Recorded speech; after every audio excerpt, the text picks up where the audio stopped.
Pagkalipas ng ilang linggo mula nang malaman ko ang sitwasyon namin ni Alex, unti-unti kong natanggap ang katotohanan na magiging ama na ako. Sa kabila ng mga hindi inaasahang pangyayari, naroon ang pananabik sa puso ko, isang pakiramdam na hindi ko akalaing mararamdaman ko para sa isang bagay na hindi ko naman pinlano. Si Alex, sa kabila ng kanyang pagiging tomboy, ay may kakaibang sigla at determinasyon na humuhubog sa kanyang bagong papel bilang ina. Isang umaga, nagpa siya kong bisitahin si Alex sa bahay nila. Wala akong dala kundi ang kaba at pag-asa na ang pag-uusap namin ay magiging maayos. Pagdating ko, sinalubong ako ng kanyang nanay na si Tita Lydia. Mabait ang kanyang ina, ngunit dama ko ang pag-aalala sa kanyang mga mata. Wala akong magawa, kundi ngumiti at bumati ng magalang.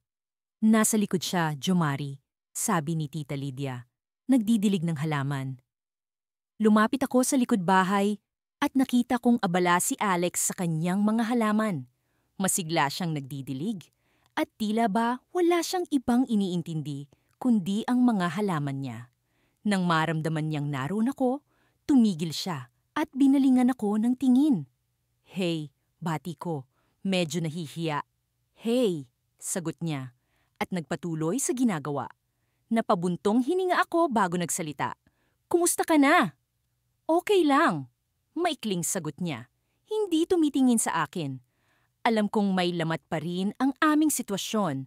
Hindi ko na itinuloy ang topic ng pagbubuntis sapagkat alam kong hindi pa siya handang pag-usapan ito. Sa halip, tinulungan ko na lang siya sa pagdidilig. Tahimik kaming nagtrabaho sa ilalim ng lumang puno ng mangga. Sa kabila ng katahimikan, naroon ang damdaming tila may hindi na kailangang pag-usapan pa. Isang uri ng katahimikan na punong-puno ng mga bagay na hindi masabi ng mga salita. Nang matapos namin ang mga gawain, umupo kami sa isang bangkong kahoy sa ilalim ng puno. Doon ko naramdaman ang bigat ng hangin sa pagitan naming dalawa. May mga bagay na nais kong sabihin, ngunit natatakot akong baka lalo lang lumala ang sitwasyon. "Naalala mo ba noong una tayong nagkakilala?" Biglang tanong ni Alex, bumasag sa katahimikan. "Oo naman," sagot ko.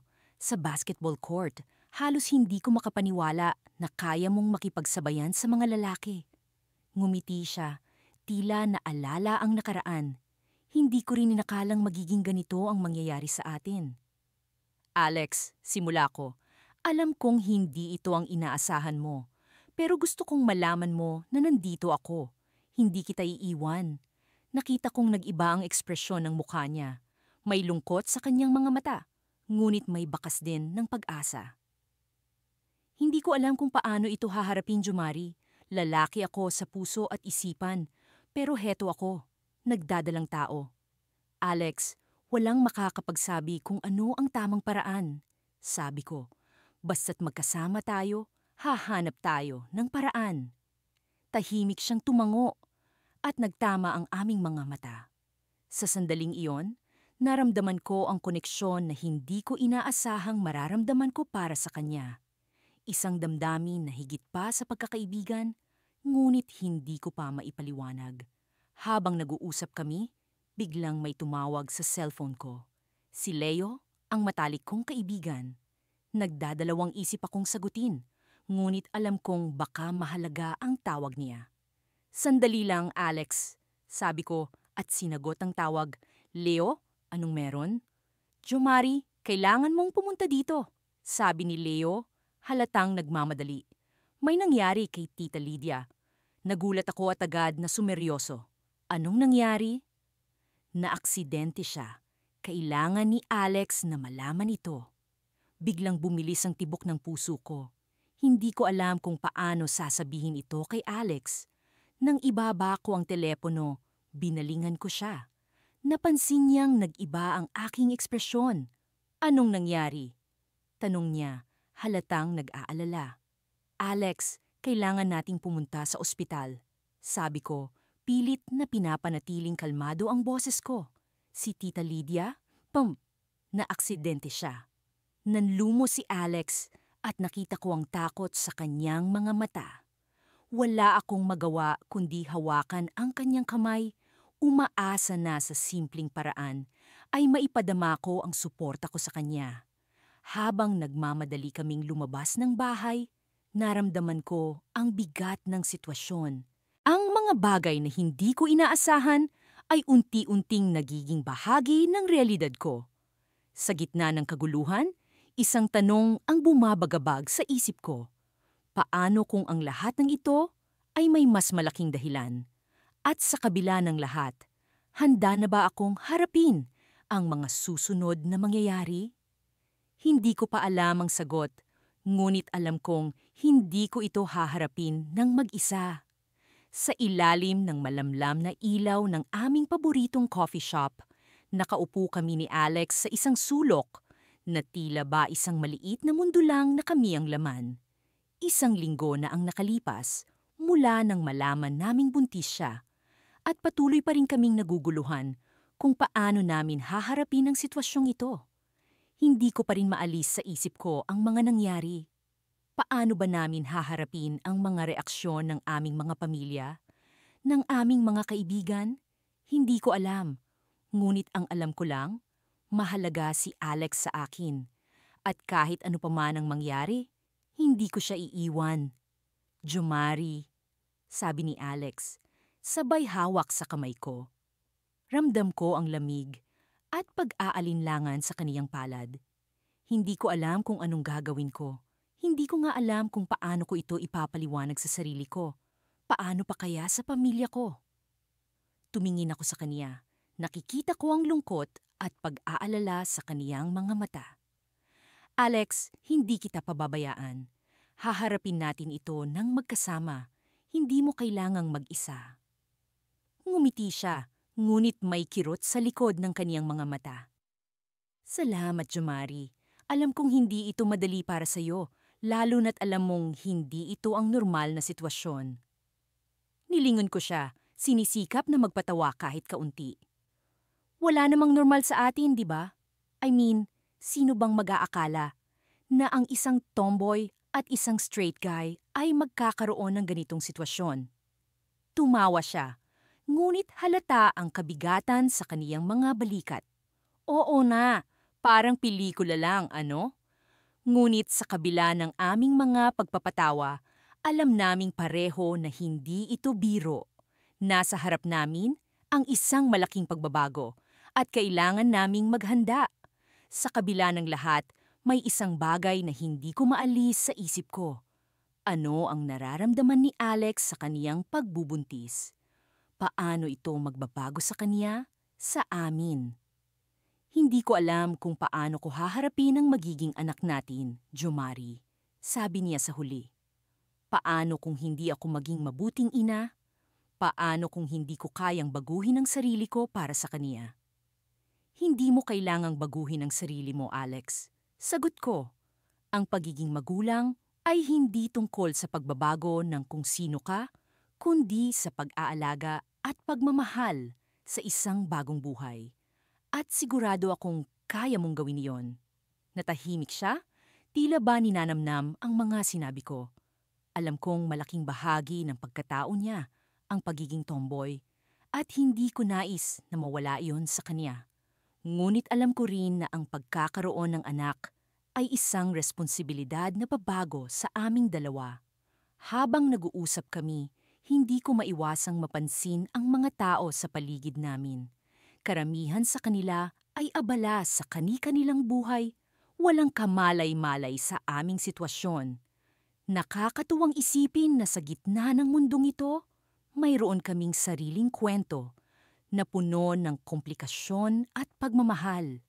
Jomari, bigla niyang sabi, may naisip akong pwedeng gawin. Nagulat ako sa bigla niyang pagbabago ng tono. Ano yon?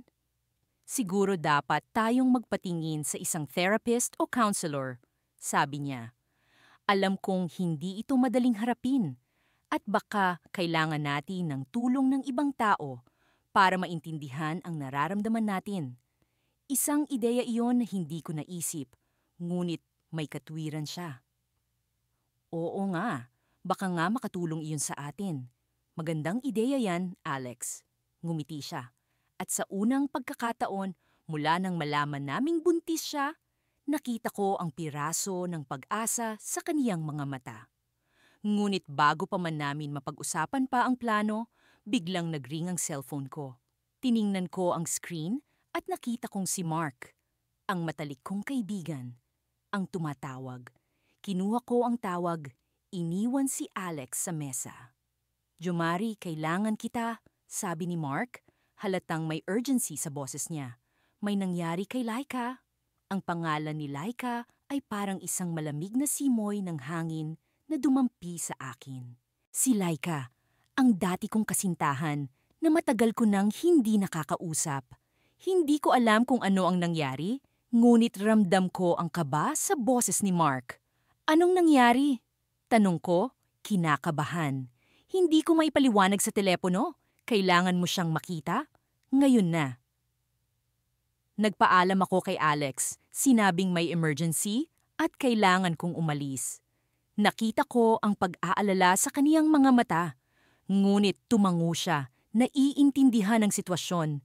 Habang papalabas ako ng coffee shop, hindi ko maiwasang isipin ang magiging epekto nito sa amin ni Alex. Sa gitna ng aming sariling problema, isang bagong pagsubok ang dumating. Hindi ko alam kung paano ito haharapin, ngunit alam kong kailangan kong malaman ang nangyari kay Laika.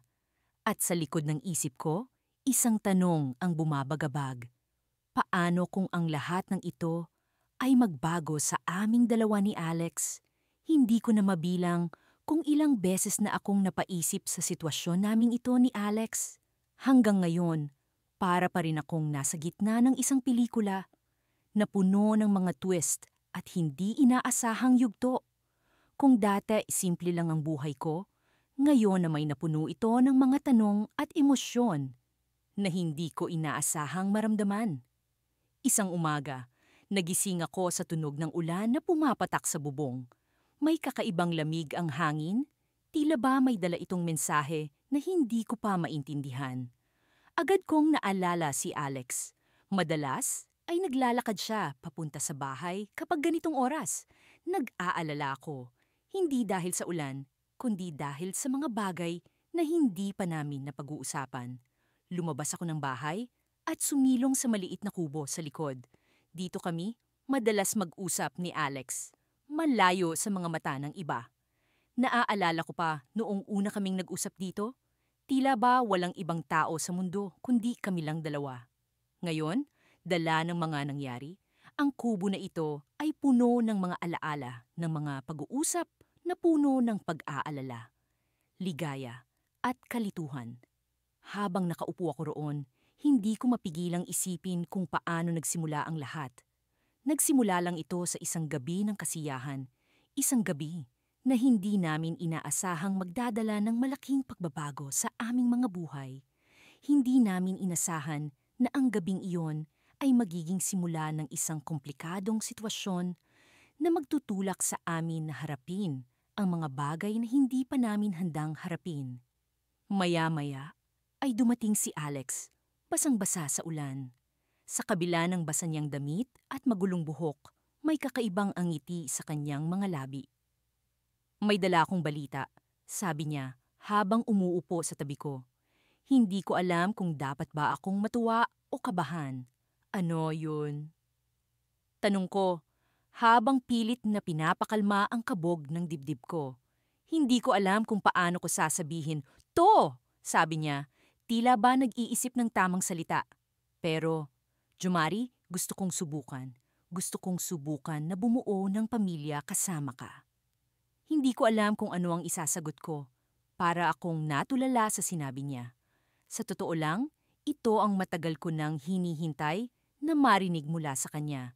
Pero hindi ko akalain na darating agad ang pagkakataong ito. "Alex, sigurado ka ba? Hindi ito madali. Alam kong marami tayong haharapin." Sagot ko. "Oo, sigurado ako," sabi niya. Puno ng determinasyon ang kanyang mga mata. Alam kong hindi ito magiging madali, Pero handa akong subukan para sa atin at para sa magiging anak natin. Hindi ko mapigilang humiti. May bahagi sa akin na natatakot, pero mas malakas ang bahagi na natutuwa at nasasabik. Hinawakan ko ang kamay niya at naramdaman ko ang init at tibok ng kanyang pulso. Isang simpleng haplos, pero puno ng pag-asa at pag-unawa. Ngunit bago pa man kami makapagpatuloy sa pag-uusap, biglang may kumatok sa pintuan ng kubo. Pareho kaming nagulat. Sino kaya ang darating sa ganitong oras at sa ganitong panahon? Tumayo ako at binuksan ang pinto. Laking gulat ko nang makita ko si Trisha, ang matalik na kaibigan ni Alex na isa ring tomboy. Nakatayo sa harap namin. Basa rin siya sa ulan, pero hindi iyon ang ikinagulat ko. Ang ikinagulat ko ay ang kanyang ekspresyon. Tila ba puno ng kaba at pagmamadali. Jomari, Alex, kailangan ninyong malaman ito. Sabi niya, halos naghahabol ng hininga. May nalaman akong may nagmamanman sa inyo. Hindi ko alam kung sino, pero kailangan ninyong mag-ingat. Para akong binuhusan ng malamig na tubig. Ang saya at pag-asa kanina ay napalitan ng kaba at takot. Sino ang nagmamanman sa amin? At bakit? Ngayon, hindi ko lang iniisip ang magiging kinabukasan namin ni Alex at ng aming magiging anak. Iniisip ko na rin kung paano namin poprotektahan ang isa't isa mula sa kung sino man ang nagbabantay sa amin. Kasabay ng pagpatak ng ulan ay ang pagbuo ng bagong misteryo sa aming buhay. Isang misteryo na hindi ko alam kung paano namin haharapin. Ngunit sa kabila ng lahat, narito pa rin kami ni Alex, magkasama, handang harapin ang anumang pagsubok na darating, kahit gaano pa ito kakomplikado. Habang pinagmamasdan ko si Alex, alam kong may mga bagay na hindi pa rin malinaw. Pero isa lang ang sigurado ako, hindi ko siya iiwan. Hindi namin iiwan ang isa't isa. Kahit sino pa man ang nagmamanman sa amin, isa lang ang alam ko. Lalaki ako, pero handa akong ipaglaban ng pamilya namin. Kahit pa ang katotohanan ito ay magdala ng mas marami pang tanong kaysa sagot. Sa paglipas ng mga araw, ang aking isip ay tila isang sirang plaka na paulit-ulit na tumutugtog ng parehong katanungan. Paano ko haharapin ang sitwasyon na ito? Lalaki ako, ngunit nabuntis ko ang isang tomboy. Sa kabila ng pagkakaibang ito, alam kong may responsibilidad akong dapat gampanan. Hindi ko rin maikakaila na ang sitwasyon namin ni Alex ay nagpatibay sa aming relasyon sa paraang hindi ko inaasahan. Isang umaga, nagkita kami ni Alex sa paborito naming tambayan sa ilalim ng malaking puno sa parke. Tahimik lang kaming nakaupo, parehong nag-iisip, ngunit walang nagsasalita. Sa mga sandaling iyon, naramdaman kong kailangan kong magpakatapat kay Alex. Alex, pungad ko, alam kong hindi ito ang inaasahan mong mangyayari sa buhay mo. Pero gusto kong malaman mo na nandito ako para sa iyo at sa baby natin. Hindi ko alam kung paano magiging ayos ang lahat, pero gagawin ko ang lahat para masiguro na hindi ka nag-iisa sa laban na to. Tumingin siya sa akin at kita ko sa kanyang mga mata ang halo-halong emosyon. Jomari, hindi ko rin alam kung paano natin ito malalampasan. Pero naniniwala ako na kaya natin. Sagot niya, kasabay ng paghawak sa aking kamay. Sa mga sumunod na linggo, sinubukan naming ayusin ang mga bagay-bagay. Pumunta kami sa mga check-up at nagplano para sa mga susunod na hakbang. Sa bawat araw na lumilipas, lalo kong nararamdaman ang pagkamapagmahal ni Alex. Hindi lamang bilang isang ina, kundi bilang isang kaibigan at katuwang sa buhay. Isang gabi, habang kami ay naglalakad pauwi mula sa isang check-up, napansin ko ang kakaibang saya sa mukha ni Alex. Bakit parang ang saya mo? Tanong ko sa kanya. May magandang balita kasi ako. Sagot niya, sabay tingin sa akin ng diretso sa mata. Natanggap ako sa isang trabahong gusto ko, isang freelance na trabaho bilang graphic designer. Wow! That's great news, Alex! Hindi ko maiwasang mapangiti at yakapin siya. Alam kong matagal na niyang gustong makahanap ng trabaho na magagamit ang kanyang creativity. Sa kabila ng mga positibong nangyayari sa buhay namin, hindi ko pa rin maiwasang mag-alala sa hinaharap. Paano kung hindi namin kayanin ang mga pagsubok? Paano kung hindi maging sapat ang pagsisikap ko para sa kanila? Habang nasa kalagitnaan ng aking pag-iisip, biglang tumigil si Alex at seryosong tumingin sa akin. Jumari, may isang bagay akong kailangan sabihin sa iyo. Naramdaman ko ang bigat ng kanyang sinasabi. Ano yon, Alex?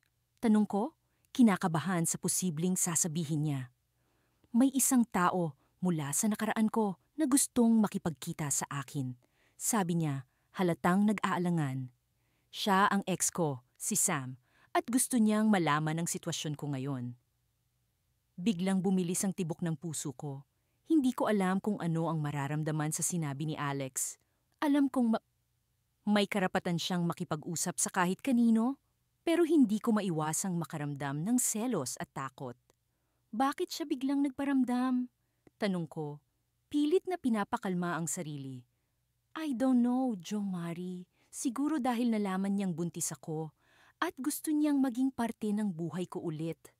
Paliwanag ni Alex, halatang naguguluhan din. Sa puntong iyon, hindi ko alam kung ano ang dapat kong isipin.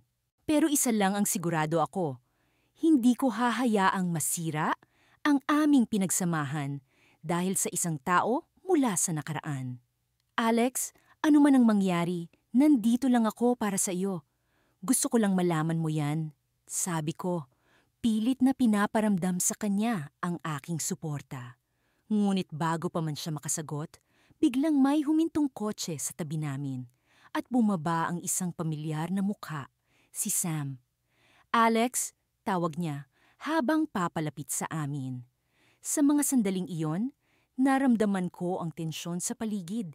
Hindi ko alam kung ano ang mangyayari, pero alam kong ito na ang simula ng panibagong yugto sa aming kwento.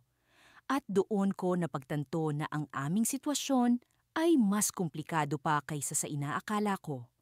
Sa likod ng nangiti ni Sam, may kung anong hindi ko maipaliwanag. Parang may itinatago siya. At sa pagdating niya, parang may paparating na unos na hindi ko alam kung paano haharapin. Ang mga susunod na sandali ay puno ng hindi inaasahang mga kaganapan. Ano ang tunay na hangarin ni Sam? At paano nito maaapektuhan ang relasyon namin ni Alex? Sa kabila ng lahat, alam kong hindi pa ito ang katapusan. Bagkus, ito ay simula pa lamang ng masalimuot na kabanata ng aming buhay.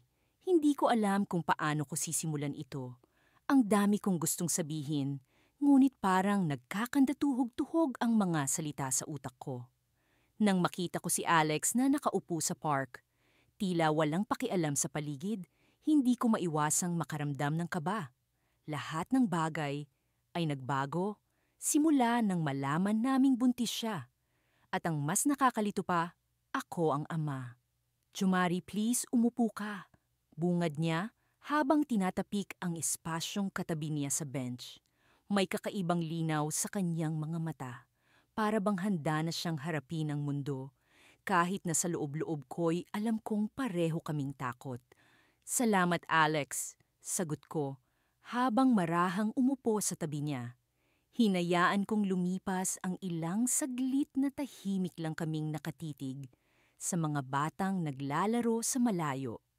Parang ang dali-dali ng buhay para sa kanila.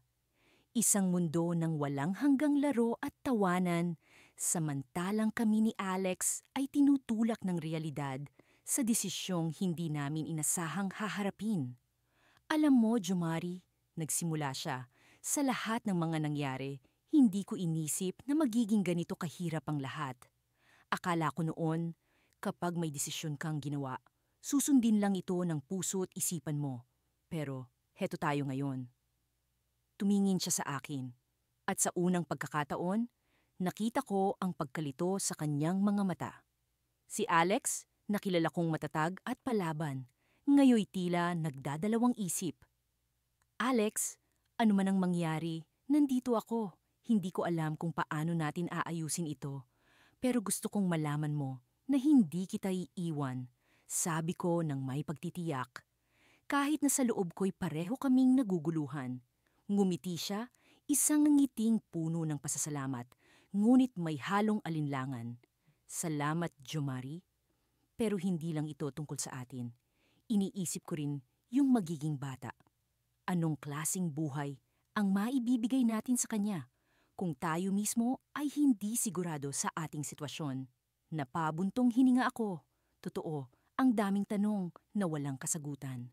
Paano namin haharapin ang mga pagsubok kung kami mismo ay hindi sigurado sa aming mga desisyon? May naisip ka na bang plano? Tanong ko, habang sinusubukan kong basahin ang kanyang iniisip. Sa totoo lang, wala pa akong konkretong plano. Pero ang sigurado ako, hindi ko kayang ituloy ito kung walang suporta mula sa iyo. Sagot niya ng may seryosong tono. Kailangan kong malaman kung handa ka ba talagang harapin ito kasama ko. Bago pa man ako makasagot, naramdaman ko ang pag-vibrate ng cellphone ko mula sa bulsa. Nang tingnan ko kung sino ang tumatawag, hindi ko inaasahan ang pangalan na lumitaw sa screen. Si Carla, ang dati kong kasintahan na matagal ko nang hindi nakakausap. Sandali lang, Alex. Kailangan ko lang sagutin ito. Paumanhin kong sabi, bago ako tumayo at lumayo ng bahagya. Hello, Carla! Bungad ko habang pilit na pinapakalma ang sarili. Jomari, kailangan kitang makausap. Urgent ito! Sagot niya, na tila ba may bigat ang bawat salita. Ngayon ba? Medyo busy kasi ako eh. Sagot ko habang lumilingon kay Alex para siguraduhin hindi siya nagagalit sa pag-alis ko. Oo, Jomari. Hindi ko alam kung paano ko sasabihin ito, pero buntis ako at sigurado akong ikaw ang ama. Diretsong sabi niya. Parang sumabog ang mundo ko sa mga narinig ko. Isang iglap ay tila naglaho ang lahat ng ingay sa paligid at ang tanging naririnig ko na lang ay ang walang humpay na tibok ng puso ko. Hindi ko alam kung paano ito nangyari. Dalawang pagbubuntis, dalawang magkaibang babae, at pareho akong sangkot. Paano ko haharapin ito? Jomari, tawag ni Alex mula sa likuran. Tila nagtataka sa tagal ng usapan ko sa telepono. Alex, kailangan nating mag-usap. Sabi ko habang bumabalik sa bench, bit-bit ang bigat ng bagong balita. Habang papalapit ako sa kanya, naramdaman ko ang malamig na hangin ng gabi na dumampi sa aking balat. Tila ba hinuhugot ang bawat init at lakas na natitira sa akin. Ano ang gagawin ko ngayon? Paano ko haharapin ang dalawang sitwasyong ito na parehong nangangailangan ng aking atensyon at responsibilidad? Sa puntong iyon, alam kong hindi ko kayang magdesisyon ng mag-isa. Kailangan kong harapin ang dalawang babae sa buhay ko at ang dalawang bagong buhay na hindi ko inasahang sabay na darating. Ang tanong ay paano? Nagising ako sa isang umaga na tila ba may mabigat na aninong nakadagan sa aking dibdib. Hindi ko magawang kalimutan ang mga kaganapan sa mga nakaraang linggo.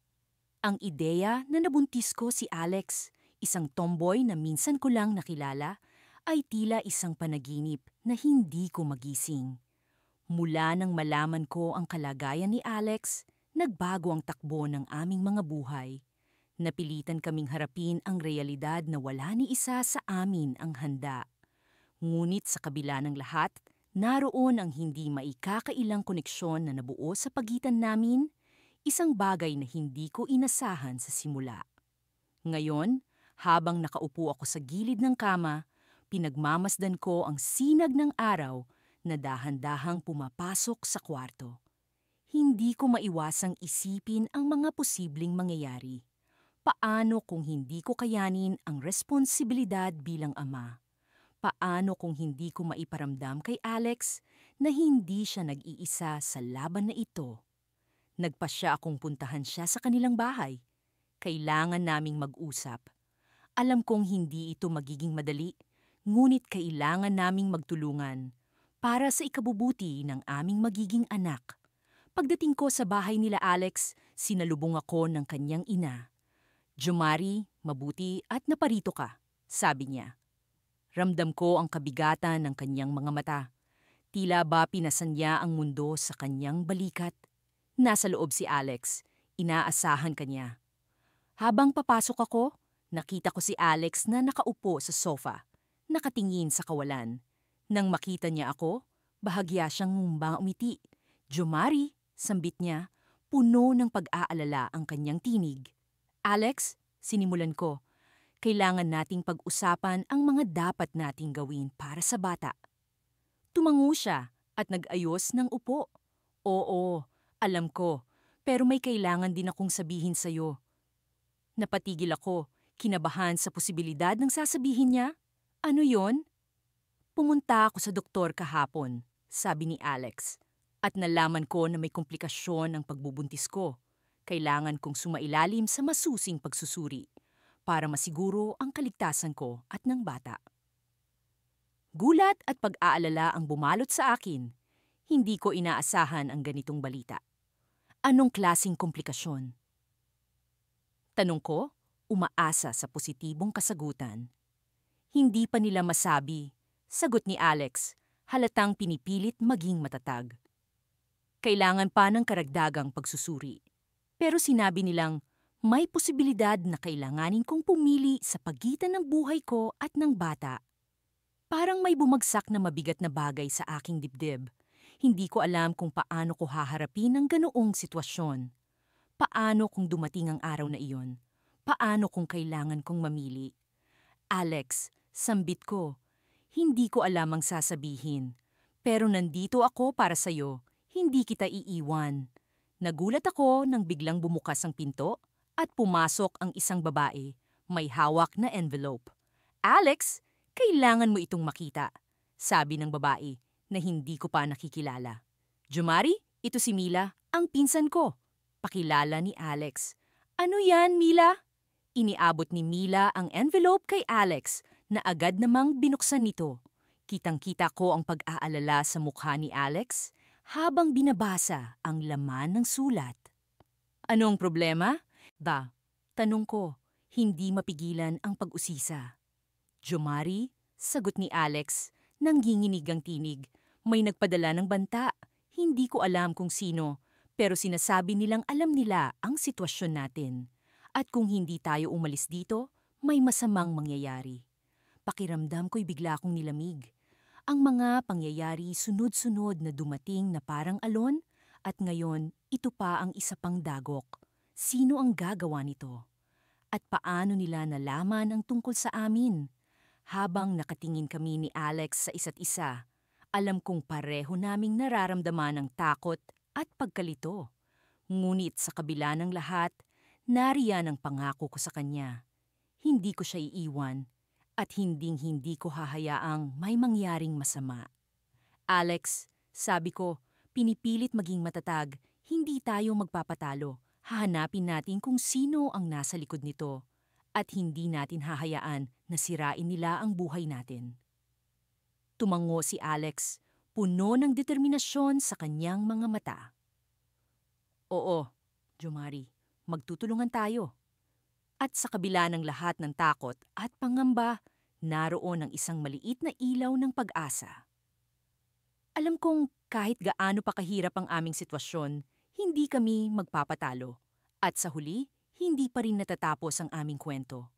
Pagkatapos ng ilang linggong pag-iisip at pag-aalala, nakatanggap ako ng tawag mula kay Alex. Matagal ko nang hinihintay na magkausap kami muli matapos ang aming huling pagkikita. Sa kabilang linya, ramdam ko ang bigat ng kanyang hininga. Bago siya nagsalita. "Jomari, kailangan nating mag-usap," sabi niya. Alam kong may seryosong pag-uusapan, kaya agad kong sinagot ng oo. Nagkasundo kaming magkita sa isang tahimik na coffee shop kung saan kami madalas nag-uusap noon. Habang papunta ako sa lugar na iyon, hindi ko maiwasang balikan ang lahat ng nangyari. Halos hindi pa rin ako makapaniwala sa sitwasyon namin ni Alex. Sino ang mag-aakalang ang isang straight na lalaki na tulad ko ay magkakaroon ng komplikadong relasyon sa isang tomboy? At mas lalo pa na siya'y magdadalang tao? Pagdating ko sa coffee shop, nakita ko agad si Alex. Nakaupo siya sa isang sulok. Ang kanyang mga mata ay puno ng pag-aalala, ngunit may kakaibang determinasyon. Naupo ako sa harap niya at saglit na katahimikan ang namayani sa pagitan namin. Jumari, panimula niya, matagal ko nang iniisip ito. Alam kong hindi ito madali para sa ating dalawa, pero kailangan nating harapin ito. Nag-aalala ako sa magiging susunod niyang sasabihin. Ano ang gusto mong gawin, Alex? Huminga siya ng malalim at tumingin ng diretso sa aking mga mata. Kailangan kong malaman ang totoo tungkol sa sarili ko. Sa totoo lang, nalilito ako. Hindi ko alam kung paano tayo napunta sa ganitong sitwasyon. Pero ang sigurado ako, kailangan kong alamin kung ano talaga ang nararamdaman ko. Naintindihan ko ang hirap ng kanyang kalagayan. Hindi madali ang maging sa isang sitwasyong hindi inaasahan, lalo na kung ang buong pagkakakilanlan mo ang nakataya. Alex, nandito lang ako. Susuportahan kita sa kahit anong desisyon mo. Sagot ko, pilit na pinapawi ang kanyang pangamba. Ngumiti siya ng bahagya. Salamat, Jomari. Alam kong hindi ito madali para sa iyo, pero kailangan ko ring malaman kung ano talaga ako. Kung ano talaga tayo. Nag-usap pa kami ng matagal tungkol sa mga plano namin. Napag-usapan namin ang tungkol sa bata. At napagkasunduan naming magiging mabuting mga magulang kahit ano pa man ang mangyari sa amin. Ngunit alam ko, may mas malalim pang dapat pag-usapan. Masalimuot na bahagi ng aming mga sarili na dapat naming harapin. Habang naglalakad kami pauwi, may biglang pumasok na ideya sa isip ko. Alex, naisip ko lang, paano kung subukan nating pumunta sa isang counselor? Baka makatulong ito para sa atin na mas maintindihan ang mga nararamdaman natin. Napatigil siya sa paglalakad at tumingin sa akin. Sa tingin mo ba makakatulong yon? Oo, Alex, baka mas makilala natin ang mga sarili natin kung may makikinig at gagabay sa atin. Sagot ko. Pumayag siya at napagkasunduan naming subukan ito. Habang naglalakad kami, naramdaman ko ang bigat ng desisyong ito. Alam kong hindi ito agad-agad na masosolusyunan, pero handa akong harapin ito kasama si Alex. Kinabukasan, nagpunta kami sa isang counselor na inirekomenda ng kaibigan ko. Sa simula, medyo awkward, pero unti-unti namin siyang nakilala. Ikinuwento namin ang aming sitwasyon, ang aming mga takot at pag-aalinlangan. Naging maayos naman ang unang session namin at umuwi kaming parehong may pag-asa. Habang naglalakad kami palabas ng counseling center, muling napangiti si Alex. Salamat, Jomari. Hindi ko alam kung anong gagawin ko kung wala ka. Ngumiti rin ako sa kanya. Nandito lang ako, Alex. Lagi. Nang gabing iyon, habang nag-iisa ako sa kwarto, hindi ko maiwasang isipin ang mga susunod na mangyayari. Sa kabila ng lahat, may pag-asa pa rin akong nararamdaman. Ngunit sa kabila ng optimismong iyon, may isang bagay na gumugulo sa akin. Isang lihim na hindi ko pa nasasabi kay Alex. Habang nakahiga, tinatanong ko ang sarili ko kung kailan ko sasabihin sa kanya. Kaya ko bang harapin ang posibilidad na magbago ang lahat kapag nalaman niya ang totoo? Isa itong bagay na hindi ko alam kung paano ko sisimulan, ngunit alam kong kailangan ko itong gawin. At sa wakas, bago ako tuluyang pumikit, napagdesisyunan kong sabihin sa kanya ang totoo sa susunod naming pagkikita.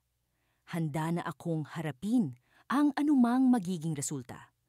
Ngunit sa kabila ng aking desisyon, nanatili ang takot sa aking puso. Isang takot na baka hindi niya matanggap ang aking sasabihin.